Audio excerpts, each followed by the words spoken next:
Hello everybody, this is Suhel Anjum here. आज हम जिस इंडिकेटर के बारे में बात करेंगे, a new indicator, a very important indicator for the technical analysis experts, और उस इंडिकेटर का नाम है basically MACD and histogram.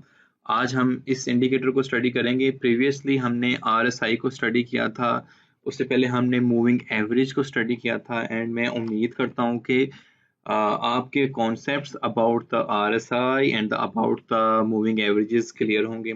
आज ये हमारे बेसिक मॉड्यूल का एक और इम्पोर्टेंट इंडिकेटर है मैकटी. हम इसको डिस्कस करेंगे एंड आई होप सो कि आपके कॉन्सेप्ट्स अबाउट मैकटी क्लियर होंगे. तो बेसिकली मैकटी क्या है? ये मूविंग एवरेज कन्वर्जन एंड डिवर्जेंस इसका नाम है. अब इस इंडिकेटर से हमें क्या चीज पता चलती है? Basically this indicator design to reveal changes in strength, direction, momentum, and the duration of the trend in the stocks or in crypto market or in forex markets. तो आपने 3-4 चीजें याद रखनी है कि बेसिकली ये हमें इंडिकेटर क्या चीज बता रहा है. हम इस इंडिकेटर से एक तो स्ट्रेंथ देखेंगे, जैसे मैंने आरएसआई के बारे में आपको बताया था कि बेसिकली आरएसआई आपको एक मोमेंटम बताता है. एक मोमेंटम के मार्केट का मोमेंटम बेरिश है, बुलिश है या ओवरसोल्ड कंडीशंस में जा रहा है, या आपका जो मोमेंटम है वो ओवरबॉट कंडीशन में जा रहा है. अगर आपने प्रीवियस लेक्चर देखा है तो आई होप कि आपको आरएसआई का कॉन्सेप्ट क्लियर है. Now we are discussing MACD. तो ये हमें एक तो स्ट्रेंथ के बारे में बताएगा एंड हम काफी केस स्टडीज से इस चीज को वेरीफाई करने की कोशिश करेंगे कि हम अपने चार्ट से जब हम इस इंडिकेटर को अप्लाई करेंगे तो हम केस स्टडी के जरिए हम इसको वेरीफाई करेंगे कि ये बेसिकली हम देख रहे हैं कि डायरेक्शन, मोमेंटम, स्ट्रेंथ ये कैसे इस चीज को वेरीफाई करेगा. तो मैं लिख लूं ताकि आपको याद रहे. Strength, direction, momentum, okay, sorry, momentum, and the last one is it will tell us the duration of the trend. ये चीज इंपॉर्टेंट है. इसमें हम चीज डिस्कस जो करेंगे बेसिकली क्रॉस ओवर, इस हमारे इस इंडिकेटर में एक क्रॉस ओवर चीज आएगी, वो काफी इंपॉर्टेंट है. वो हमें बताएगी कि बेसिकली ड्यूरेशन क्या चलेगा. तो duration of trend in stocks, okay, strength, duration of trend in stocks में आप कर लें. स्टॉक्स कुछ भी हो सकते हैं. एप्पल के स्टॉक्स आप उठा लें, टेस्ला के उठा लें, पिंटरेस्ट के उठा लें, स्नैपचैट के उठा लें. बेसिकली आपको आइडिया होगा कि आपने स्टॉक्स को स्टडी कैसे करना है विद द हेल्प ऑफ मैकटी. अब क्रिप्टो के स्टॉक्स भी, क्रिप्टो के प्रोजेक्ट्स भी हो सकते हैं end of course forex market में भी ये इंडिकेटर काफी अहमियत का हामिल रहता है. तो अब ये चीजें हम इस चीज में देख रहे होंगे. Let's consider some of the case studies, और रियल टाइम में हम इस इंडिकेटर को भी अप्लाई करते हैं. आपने फर्स्ट ऑफ ऑल इस इंडिकेटर्स की लिस्ट में जाना है and then you will write MACD को आप सिलेक्ट कर लें और आप देखेंगे कि ये इस तरह की कोई सूरत हाल आपको नजर आएगी. जैसे मैंने ये आरएसआई को भी ऊपर लेकर गया हूँ, तो हम इसको भी ऐसे इसको भी ऊपर ले जाते हैं ताकि हमारे लिए व्यू करना इजी हो. तो जब फर्स्ट टाइम आप मैकटी का इंडिकेटर अप्लाई करेंगे तो आपको कुछ इस तरह की सूरत हाल नजर आएगी. मैं इसकी कुछ सेटिंग्स भी करूंगा. ये इसका क्लियर वर्जन आपको ये नजर आएगा.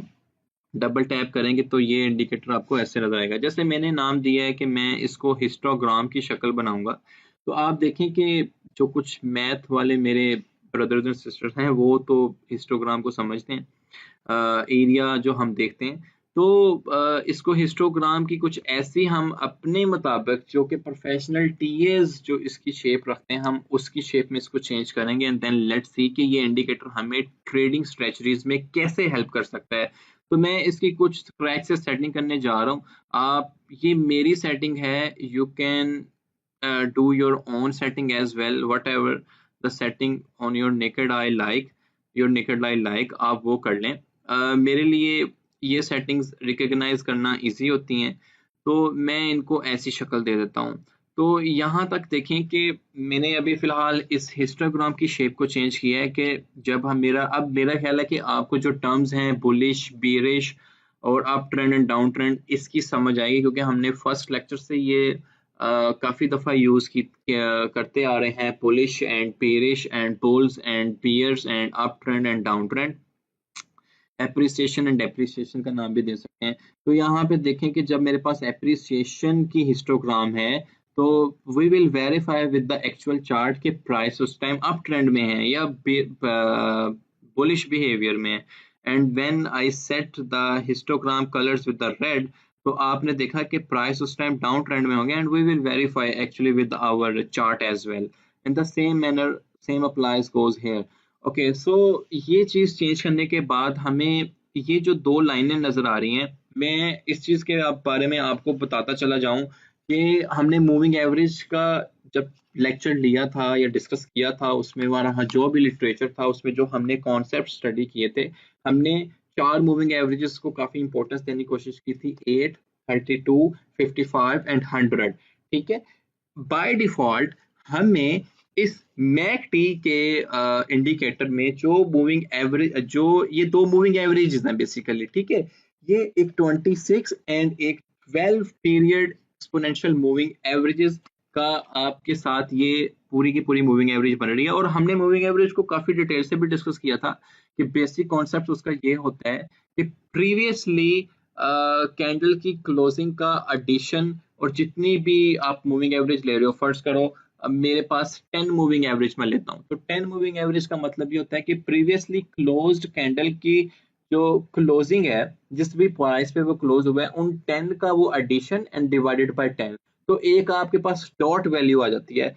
इसको हम रियल लाइफ में ये कहते थे कि हमारे 6 सब्जेक्ट्स हैं, 6 सब्जेक्ट्स में किसी में हमने 80 लिए, 90 लिए, 75 लिए एंड जितने भी मार्क्स हम ले रहे हैं रिमेनिंग 3 में भी, तो हम इन सब की एडिशन करके डिवाइडेड बाय 6 कर देते हैं, तो हमारे पास एक एवरेज परसेंटेज आ जाती है कि यार ये बंदा 80% पे लाई कर रहा है, 90% पे कर रहा है।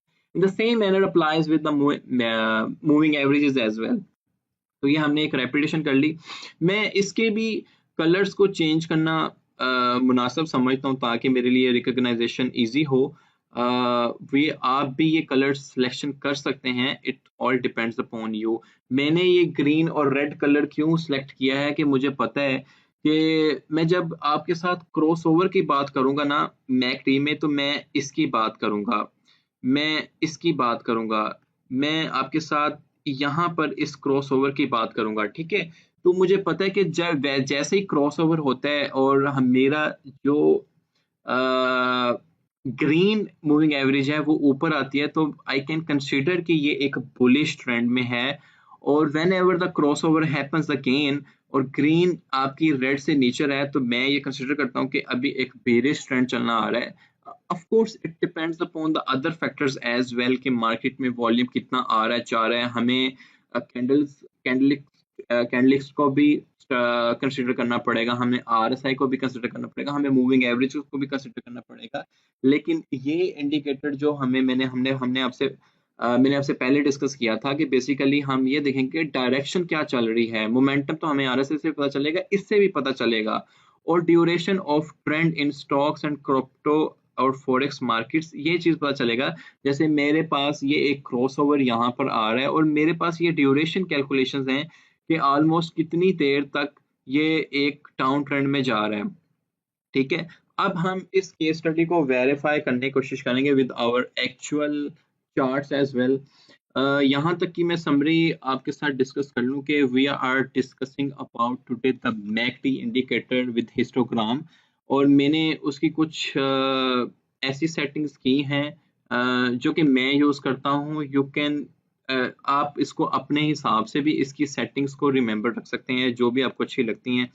और मैंने आपको बताया कि जब हम इस मूविंग एवरेज के को स्टडी करते हैं तो ये सेटिंग्स रखने के बाद मैं मैकडी को ग्रीन और सिग्नल को रेड कर देता हूँ ताकि मेरे पास एक क्लियर क्रॉसओवर की इंडिकेशन आए। ओके, लेट्स सी, हम एक दो केस स्टडीज को इसमें डिस्कस करते हैं कि ये मूविंग एवरेज जो हमें कैसे हेल्प करता है ट्रेडिंग स्ट्रेटजीज में। मेरा ख्याल है आरएसआई हम डिस्कस नहीं कर रहे, आरएसआई को मैं फिलहाल के लिए पॉज करवाता हूँ ताकि मेरा जो चार्ट है वो मूविंग एवरेज के हिसाब से ही बन जाए। ओके, लेट्स सी कि मेरे पास जो क्रॉसओवर्स आ रहे हैं मैकडी के लिहाज से। ओके, कीप रिमेंबर कि ये एक बेसिक मॉड्यूल है जिसमें मैं इन बहुत ज़्यादा डेप्थ में नहीं डिस्कस कर रहा, लेकिन आपके एक प्रोफेशनल चार्ट सेटिंग और उसका जो बेसिक कॉन्सेप्ट है वो क्लियर करवा रहा हूँ। Of course there are many thing to discuss about the MACD, जिसमें हम कि ये बार्स कैसे बनती हैं हिस्टोग्राम में, इसको पिप्स का भी नाम देता हूँ कि ये कैसे बनती हैं, और एक की प्रीवियस बार लो क्यों बनती है और नेक्स्ट वन द हाई क्यों बनती है। We can discuss all these things in our module 2, जिसमें हम काफ़ी एडवांस लेवल की ट्रेडिंग भी डिस्कस करेंगे, लेकिन इस मॉड्यूल में हम पूरी बेसिक लेवल की ट्रेडिंग एंड स्ट्रेटजीज डिस्कस कर रहे हैं। और मेरा ख्याल है कि जितनी हम ये चीज़ें भी बेसिक में भी डिस्कस कर रहे हैं, आपको ये भी काफ़ी अच्छी हेल्प करेंगी ऑलमोस्ट एक ट्रेड्स हंट करने में, गुड ट्रेड्स हंट करने में। ओके, हम एक दो केस स्टडीज डिस्कस करते हैं। क्रॉसओवर की काफ़ी इंपॉर्टेंस है मैकडी के इंडिकेटर में। जैसे मेरा एक क्रॉसओवर मुझे यहाँ देखने को मिला, एक अच्छे खासे डाउन ट्रेंड देखने के बाद हमने देखा कि हिस्टोग्राम की शेप में भी हमें एक रेड पिप्स नजर आई। इट्स मीन कि there is a down trend, और हम वो अपने चार्ट में भी देख सकते हैं कि यहाँ पर हमें क्रॉसओवर देखने को मिला सेट एट इस पॉइंट पे। और इसके बाद जो प्राइस में चेंज आया है, ऑलमोस्ट यहाँ पर जो प्राइस चल रही है इस पॉइंट पे वो $12,478 है। और इस पूरे डाउन ट्रेंड के बाद जो हमें प्राइस में चेंज देखने को मिला है, वो हमें यहाँ से इस पूरे डाउन ट्रेंड के बाद जो प्राइस में ऑलमोस्ट चेंज देखने को मिला है, जो नेक्स्ट क्रॉसओवर हमें देखने को मिला है वो यहाँ पर मिला है। ओके, लेट्स से तो आप ये देखें कि फ्रॉम 12,341 से 9,732, तो एक अच्छा खासा डाउन ट्रेंड देखने को मिला है इस क्रॉसओवर के बाद। एंड ऑफ कोर्स आप ये एक इस क्रॉसओवर को यहाँ से अगेन वेरीफाई करते हैं। जैसे मेरे पास एक अगेन क्रॉसओवर आ रहा है, मैंने कहा है कि ग्रीन मूविंग एवरेज जब अप है, सो वी कैन कंसीडर कि जो ड्यूरेशन ट्रेंड है वो बुलिश में जा रहा है। मोमेंटम जो है वो जो मोमेंटम है वो अप ट्रेंड का मोमेंटम है, direction of course bullish side पे जा रही है, तो स्ट्रेंथ जो है बुल्स ज्यादा स्ट्रॉन्ग है। तो यहाँ पर देखें कि जो मैंने इस क्रॉस ओवर को स्टडी करूं और उसके बाद मुझे एक अच्छा खासा अप ट्रेंड देखने को मिला है, बुलिश बिहेवियर देखने को मिला है, बुल्स की मोर एक्टिविटी नजर आई है, तो आई कैन कंसीडर कि इसके बाद जो मेरा जो ट्रेंड है वो बुलिश किया। ओके, अभी भी चल रहा है। ये मेरे पास बिटकॉइन का चार्ट है और फ्रॉम 15 ऑफ सितंबर टू 5 ऑफ नवंबर तक का एक मेरे पास ट्रेंड सिनेरियो आ रहा है। और यहाँ पर अगर देखें क्रॉस ओवर जो मेरे पास वहां पर आया था वो ऑलमोस्ट यहाँ पर आ रहा था, and then we saw crossover के बाद हमने एक बुलिश ट्रेंड को रिकॉग्नाइज किया, और जिसकी मदद से हमने देखा कि आने वाला जो ट्रेंड है वो बुलिश है। मैं अगेन कह रहा हूँ कि ये इंडिकेटर ने जस्ट हमें इंडिकेशन दी है। Of course we need to consider many other things as well, like we will be seeing the RSI, we will be seeing the candlestick study, we will be seeing the Fibonacci numbers, the most important Fibonacci numbers together with the Elliott wave. It's not the Gucci numbers, it's the Fibonacci numbers. Fibonacci numbers have great application in our lives as well.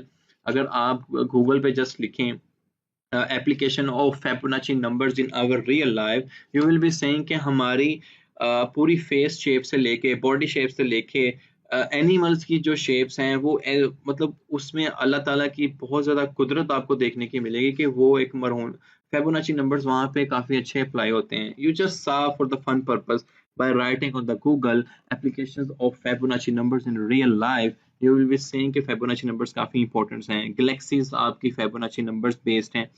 तो ये थोड़ा of topic हम चलेंगे। तो okay, मैंने जो अभी तक डिस्कस किया है वो मैकडी के इंडिकेटर को आप कैसे अप्लाई करेंगे और उसकी एक प्रोफेशनल सेटिंग कैसे कर सकते हैं। मैकडी हमें strength, direction, momentum and duration of trend of stocks वो चीज़ हमें बताती है। और जिसमें मैंने दो केस स्टडीज की थी कि एक हम बीरिश एंड बुलिश डाइवर्जेंस को बेसिकली देखा है। ठीक है, यहाँ पे हमें बुलिश डाइवर्जेंस देखने को मिली और यहाँ पे हमें बीरिश डाइवर्जेंस देखने को मिली। तो आई होप कि जो मैकडी का इंडिकेटर था और उसको कैसे सेट करते हैं और हम चार्ट्स पे इसको कैसे एनालाइज कर सकते हैं वो आपको समझ आई होगी। मैंने दो केस स्टडीज डिस्कस की थी जिसमें दोनों में बुलिश एंड बेरिश डाइवर्जेंस को डिस्कस किया। आपकी असाइनमेंट ये हो सकती है कि आप डिफरेंट चार्ट्स निकालें, किसी भी स्टॉक्स का, लाजमी नहीं कि क्रिप्टो के प्रोजेक्ट्स का उठाएं, आप अमेजोन के उठाएं, आप एप्पल के उठाएं, आप टेस्ला के उठाएं, आप फॉरेक्स का कोई पेयर उठा लें, आप फॉरेक्स के पेयर में पाउंड टू यूएसडी और यूएसडी टू पाउंड को सिलेक्ट कर लें, और it's very easy, just go here and right what ever the chart, whatever the stocks or whatever the forex or whatever the crypto project you want, just right here, select the exchange, और आप keep doing your analysis। तो I hope कि मैकटी के indicator आपको समझ आया होगा, इसको कैसे अप्लाई करना है। और जब आपने ट्रेडिंग स्ट्रेटजी अपनी बनानी है, of course you will be considering other tools as well, जिसमें मैंने आपसे जो प्रीवियस लेक्चर में डिस्कस किया था आरएसआई, और हमने मूविंग एवरेज डिस्कस किया था, और let's wait for the Elliott wave and the Fibonacci numbers as well. तो ये सारी चीज़ें मिलाने के बाद, सारे टूल्स एंड इंडिकेटर्स मिलाने के बाद, मैं उम्मीद करता हूँ कि आपको काफ़ी अच्छी ट्रेड्स देखने को मिलेंगी। आज